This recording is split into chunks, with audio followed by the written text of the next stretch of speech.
Soul Simmers, welcome back to a brand new video. In today's video, I am super excited to finally share my brand new legacy challenge. There are a couple of things that I feel like every single simmer struggles with. We all want to have our own custom save file, but building it is actually such a hassle. We just want to play the game. We don't want to continuously keep building. Another thing is that a lot of us get bored with Sims gameplay. We feel like it's too repetitive. We feel like there's no storyline, and also we don't want to stick with the same family for 10 generations. We like to do rotational gameplay or feel like we're starting over every once in a while. And the third one is we like a good challenge. We like a randomizer. We like to not have money. We love to do Racks the Riches challenges. And all of those things started to kind of mix in my brain. And a few months ago, those all finally came together in a good brainstorm session with my best friend. Because what if I told you you could actually build your own save file while playing the game and not getting bored in the meantime? Let me officially introduce you to the Origins Legacy Challenge. In today's video, I'm going to tell you everything about the challenge, how it works, what my thoughts behind it were, basically where you can find all the rules and stuff like that. And once I've told you all of that, I'm going to show you a Notion tracker that I made to accompany this legacy challenge, so that if you're going to play through it, you actually have something where you can register all of your steps. Very important to say is that this is no ordinary legacy challenge. It is not a 10 generation legacy where you get to play through a generation with goals. It's a slightly less regular legacy challenge in the sense that I have taken inspiration not only from other creators, but also from other games. For anyone who knows me outside of my YouTube channel, and for anyone who's recently been to my Twitch streams, you guys know that I love a good strategy game. And I also love a good board game. I love the concept of being able to unlock things and being able to struggle for a while you're building your empire. All of these things were in the back of my head as I was writing this legacy, and today I would like to walk you through everything, the whole vision. So without further ado, let's actually hop onto the website for the Origins Legacy so that I can walk you through the basic concept and tell you a little bit about how I envision that you can play this challenge. If you love legacy challenges, the sponsor of today's video might actually interest you. The Sims tree is a platform built specifically for extensive Sims family trees. You can log a lot of different information about your Sims, which is made super easy because they have things like traits, worlds, jobs, etc. already preloaded in, so you don't have to actually add all the information yourself, and you can just pick it from a drop-down list. Next to that, you can of course also create all of your own custom fields with custom icons, so that way if you're using mods or you're doing elaborate storytelling, you still get to write down all the additional information that you want to keep track of about your Sims. Something that I personally use it for is writing down which generation from a specific legacy challenge my Sim is from. Being able to keep such detailed track of your Sims is actually perfect for those who love playing legacy challenges and in-depth storytelling, because that way you can remember your Sims forever. And if you're someone who loves in-depth storytelling, you might actually like some of the other features of the Sims tree as well, like the diary feature. In this feature, you can actually keep track of the day-to-day life of your Sim, and the best part is that recently they added a brand new update to this feature where you can share your diary entries to a gallery. This means that other people interested in reading your Sim stories can actually access them, and it will be linked to your family tree for easy access. AKA, sharing your Sim stories has never been easier. If this sounds like your cup of tea, make sure to check out the Sims tree with a link in my description box down below. And if you want to sign up for their service, make sure to use my code for a nice discount. And thank you so much to the Sims tree for sponsoring this video. Now let's get back to the Origins Legacy Challenge. So on the page of the Orange Legacy, I hope you guys like this style. I really took inspiration from, like, I don't know, do you guys know like Catan or Carcassonne, like those board games? I feel like it's really giving that, and I'm hoping that you're seeing that too, because that was my inspiration. So the idea behind this legacy, like I already said, is that you start with a completely empty save file and that you build up your save file while you're playing the game. So I've actually wrote down a set of starting rules. The first one being you start with an empty save. That's pretty straightforward. The second one being that you can do this challenge with any or none of the packs. You can do this challenge whether you only have the base game or whether you have all of the expansion packs. That's completely up to you. The only thing to keep in mind is if you play this with all of your expansion packs, it's probably going to take a while because you're going to have to fill every single world. The best part is though that it doesn't really matter what you have. You can play with what you have. And I think that is something that to me was really important, especially with the current situation around EA and The Sims. I didn't want to create something that had you buying a lot of new content or had you feeling like you needed a lot more content to be able to play it. You can play it with whatever you own currently. Next to that, when you actually start the game is you're gonna start with 4 starter homes. So in Willow Creek, that's the only thing that I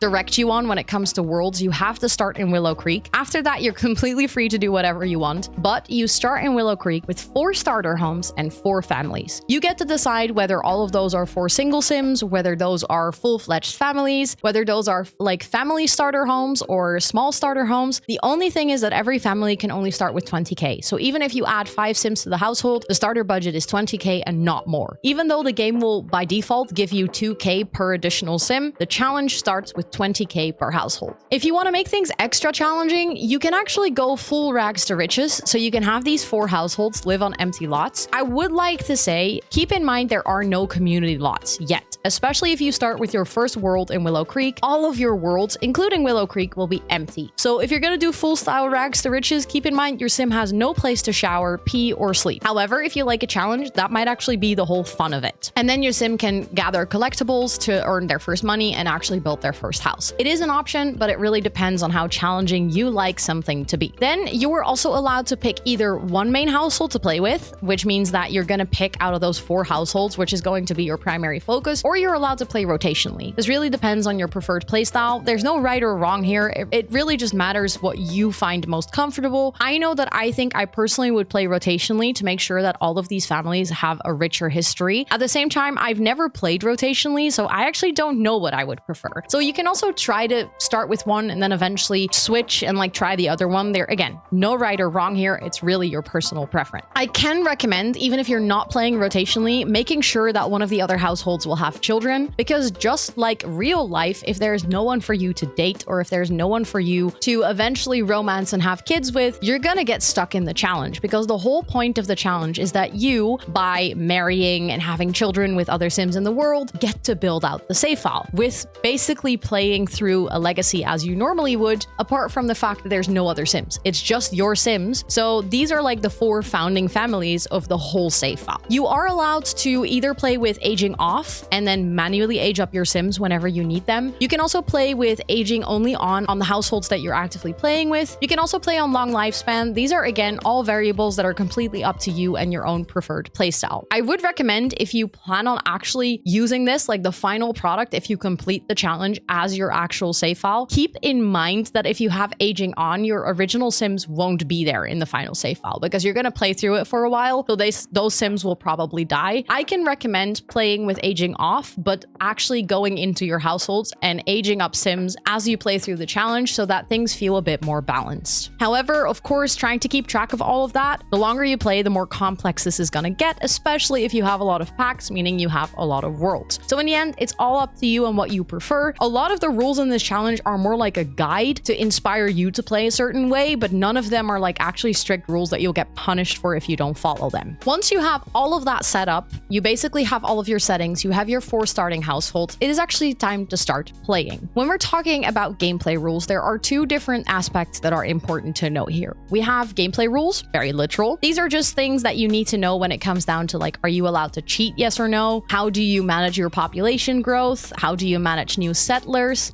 How do you have to pay for builds? How does that work? Like, because you can't just plop a library down. Your Sims are actually going to have to collaboratively save up. And the idea is that Sims in the worlds will all be owners of the builds, so that when you're playing in your new save file and you go to the library, that library is actually owned by one of the original families, or maybe eventually a new settler that moves in with a lot of money, and then they will be able to fund a community project, or maybe the 4 households will fund the community project together. It is all up to you. But all of the rules here basically explain how you can go about going from those first 4 starter households to a completed world. Everything is explained here, from locked careers, because not every career will be available right from the get-go, how to handle mods and custom content. There's a cemetery requirement, so every single world has to have a cemetery, and if a Sim dies, this can be either as you're playing once the save file is done, or if you're playing through this challenge with dying on, or if you're gonna like manually age up Sims and they die, they have to go with their grave on the cemetery. That way, every single world will actually have a cemetery with like original Sims that used to live in that world. The whole point of this challenge is that by the end of it, you will have a very immersive and lore-rich save file. Every single build will have a story to it because it was funded by Sims in the world. All of the Sims living in the world will have personal relationships with each other because you've been playing as you were building it. That's kind of like the vision. I'm hoping that you're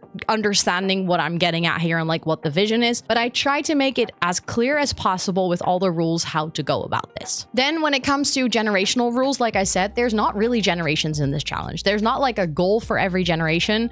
So it's not like you can say, oh, I've done generation 1 because I've ticked all the goals, which means that sometimes a challenge like this can feel like there's no actual progress. Like for the passing of time, it can help to have certain milestones or certain things implemented in your world that will still make you feel like there is a passing of time. The list here is just a suggestion. These are just 13 ideas that I came up with that you can put in your Sims calendars to hopefully help you experience that sort of like cycle or time passing, even though there is no specific generations in this challenge. Then over here, we have the career table, which actually has all of the careers, and it tells you if you are allowed to use it immediately, which means no limitations, or if there is a limitation, meaning that you can only become a detective when your first world is completely done. The concept here is that if you have a very small village, you probably don't need a detective. You probably don't have a hospital with doctors, and you probably don't have scientists. But if your first world is done, you could consider that a city status, meaning this is very inspired by like strategical games where you level up things like Town to City and Anno 1404 or 1800, stuff like that, where like you level up your town and then you unlock new jobs and stuff. I tried to implement that into this legacy challenge. And then lastly, there is a very important one, and that is the dice of chance. Like I said, us simmers get bored very fast. So sometimes we just need something to spice up our game. The philosophy here is that every single week, it doesn't really matter when you start playing. You can pick the day yourself. It doesn't matter if it's every Monday or every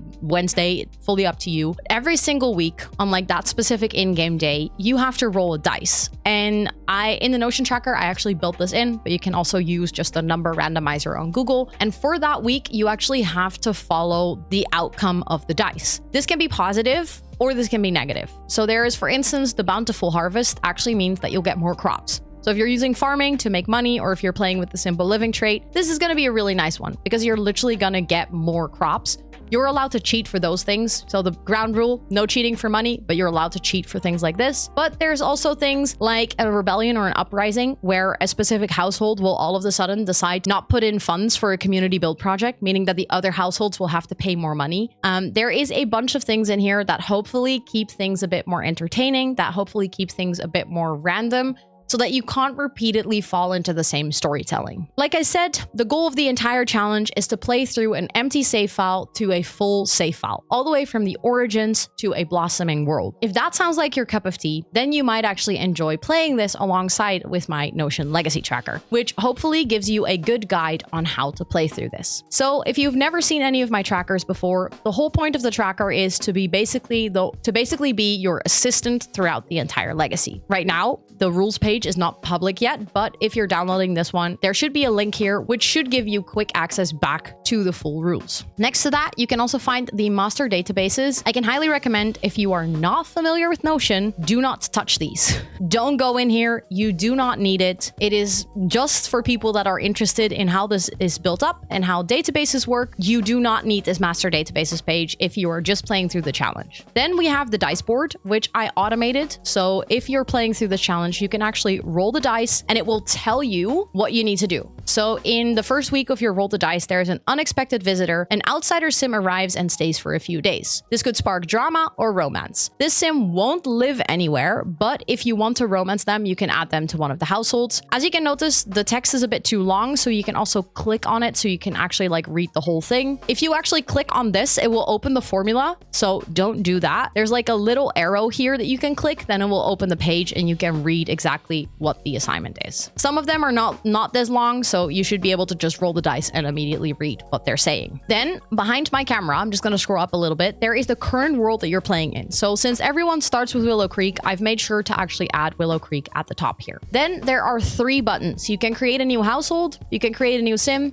and you can open the careers page. I'm quickly going to start with the careers page because this is where you can keep track of all of the careers that you can start with. So these are all the careers that are available if you haven't done anything. And you can see how many times this career was used in your save file. I'm going to show you later how you can actually set that up. Then next to that, you have all of your locked careers and you can see when you unlock them. And if you've actually unlocked it, you can tick the little box next to it. So let's say we've done this and then it moves over here. And instead of the tick box next to it, you can see how many times it's used. If you actually accidentally clicked one and you didn't didn't unlock it. If you want, you can just open the page and then untick that box and it moves back to the other table. If you want to go back to the home dashboard, there's a button here that literally tells you go back to the home dashboard, and that will take you straight back here. From here, if you want to create a new household, you can go in here, you can click on that button, and it will actually create a new household for you. In a household list, you can give your household a name. So let's call this household TXT. You can upload a family photo. So if you have a cute portrait of all your Sims, you can upload it here, and then that will later show up in your family database. Then you can actually say where they live. So all of the worlds are loaded in up until Gibby Point, so up until Adventure Awaits, because that's when I stopped buying Sims packs. Then you can say which lots they own. So if your Sim, like if you're actively playing through things, and let's say the TXT household becomes the owner of a specific lot in Willow Creek because they paid for the build that is on that lot, all of the lots are loaded in here. If it doesn't show by scrolling, you can basically just start typing the name of the lot. These are the default names of the lot. So if you start with a save file, it should have all the default names. These are all of those. And you can link the Sims that are in household. As you can see, there's no Sims in this list because I haven't actually created these Sims. But let's say that the TXT household is done for now. Then what we're going to do is we're going to create a new Sim. So it's going to open a page, and this Sim is going to be called Rosanna. This is going to be me. And then I can say where I live. So we're starting. So I live in Willow Creek. And now I can actually say that I'm part of the TXT household because we just created that household. I am currently a young adult. I'm using she, her pronouns. Also, if you want to add any options here, if you feel like these pronouns are not sufficient and you want to use more, you can just create them. So you can just start typing here, and then like, let's say I want to use they, she, and then just hit enter. Then it basically just creates a new option. So this gives you full freedom. You don't have to stick with the 3 default options I've created here. There's a little section for traits. I've added all of the traits in here. However, there are like new traits in the game. So you can, again, type them here, hit enter, and it will just create it. Then here you can just write some info. You can basically just write whatever you want. You can add just a little backstory for your Sim or something that you want to remember. You can upload a photo of your Sim so that they have like a nice portrait. Then you can say what their relationship status is, single, married, or dating. Again, if you want to have more relationship statuses, you can just type them here and hit enter and then have them in here. Then you can write their cause of death. If the Sim is already dead and you want to actually log how they died, you can do that here. And you can write where they were buried. Obviously, in this specific playthrough, that should technically be the same world as they were born in. However, as soon as you start building out your worlds, you sometimes might have Sims moving in between worlds or romancing Sims from another world. So if they end up moving to another world and they actually are buried in a different world than that they were born in, you can actually log that here. And if you have multiple Sims in this database, so let's say we've also created, like, for instance, my mom and my dad and, you know, the whole household, you can actually start linking them here. You can technically link to yourself. Would be a bit weird if I was my own parent, but the more Sims you create here, you can actually search for them as well. So if we created another Sim called Scott, I could just look here for Scott. Right now it's going to say doesn't exist. If I'm saying, oh, I actually would like to create that Sim now, in my case, I'm dating Scott. Scott's not my parent. I can do that here, and now this Sim is created. I can click on it and you basically get another page. As you can see, this is all linked up together. So now that we're back in the household page, I'm quickly going to show you over here, you have the household. So below the buttons, the next part is all the households. These households will actually be grouped per section. So in this case, the TXT household is living in Willow Creek because that's the world where we're starting. So let me actually look it up. Am I blind? Yeah, there we go. So then you will see that it's Willow Creek. All of these households will be grouped. So if you have finished a world and you don't need to see the households, it's actually a toggle that you can close. Otherwise, this list might get ridiculously long. But for now, we want to open it and we want to actually click it. There's no photo here right now, but if you upload a family photo, there will actually be like a nice little image so you can quickly recognize which family it is. And from here, we can actually see that we're living in Willow Creek and that I am part of this household. So I tried to make everything as straightforward as possible by linking things so you can click in circles to find the right information. Next to the household tab, we can actually find the world tab. This is where you can keep track of the progress of your worlds. So if we, for instance, let's find Willow Creek because that's the one we're working on, you can find all of the lots that are linked to this. These should already be set up completely correctly. So all of the lots that you can find in Willow Creek, you should be able to find over here. You can see how many percentage of the lots are done. If a lot is empty, it's undone. If a lot is done or in progress, like if you're building, you can change the status. I'll show you later how that's done.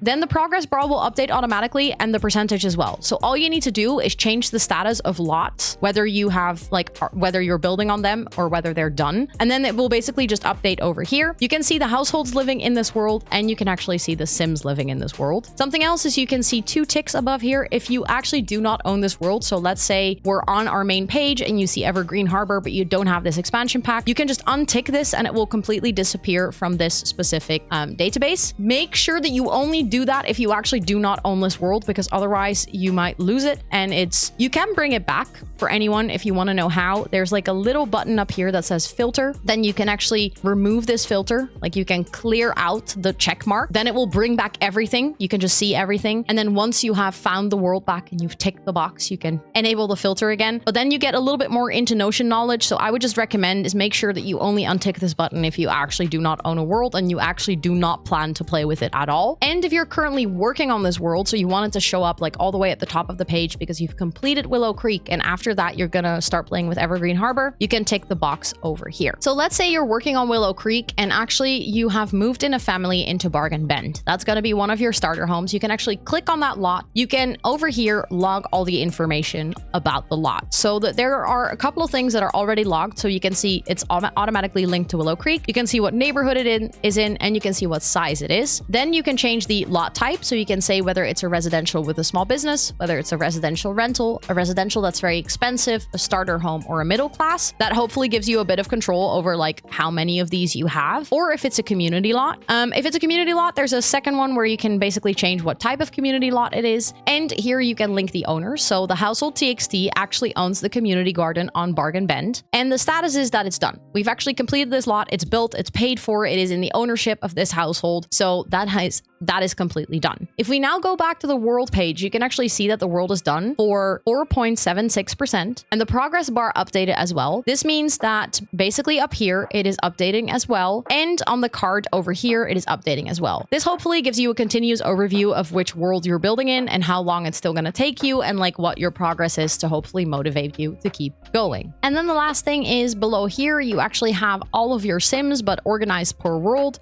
If you click on the context menu, you can see them. It's a very long list because there's a lot of worlds. But if you click on Willow Creek, you can actually see that my sim self, Rosanna, is living in Willow Creek. This hopefully gives you an overview of all the Sims living in every single world. So if you want to like manage things on sim level, you can go over here. If you want to manage things on household level, you can go over here. And if you want to manage things on world or lot level, you can go over here. If anything ever goes wrong, like I said, you have the master database pages. Especially if you think like you accidentally unticked a world, you can always go here. It's basically just an Excel table. Here you can also tick that box of world owned, yes or no. Just don't delete any of the things, like don't change anything that you don't understand. If you feel like you understand the table and you want to tick the box, you can of course do that, but please make sure that you keep in mind that you don't accidentally like mess up this database, because I am not available for like one-on-one support to fix your Notion dashboard. The only thing that I can offer you is a fresh download, because these templates are always free. So if you're on my website, you can actually go and download a new version and then just start over if something breaks.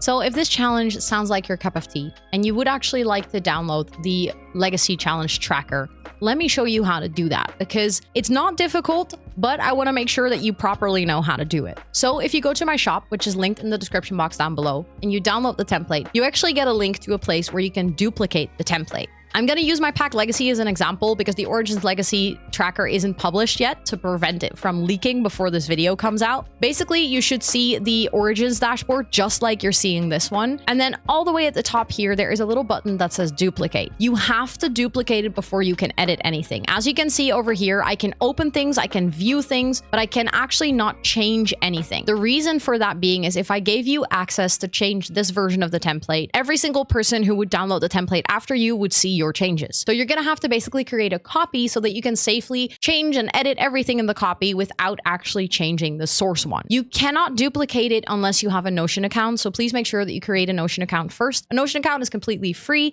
I've made sure that the Origins tracker does not use any premium features, so you can just download it for free and use it forever. But just make sure that you have a Notion account and then click on this button. It's going to ask you which workspace you want to duplicate it to. Just select the one workspace you have, because if you just create an account, you should only have one workspace.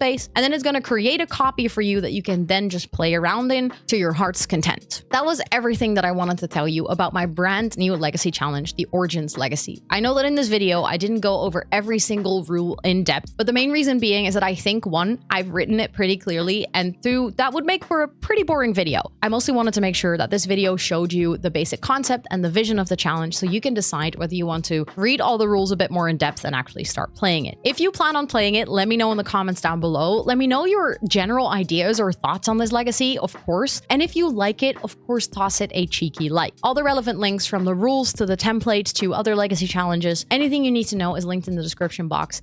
And if this is the first time that you're seeing a video of mine, I'm very passionate about The Sims, but I'm also making videos about other comfy and cozy games on my channel. So if that sounds like your cup of tea, feel free to check it out. And if you like what you see, don't forget to hit that subscribe button and notification bell. And with all of that being said, thank you so much for watching, and I'll see you guys on the next one. Bye, everyone!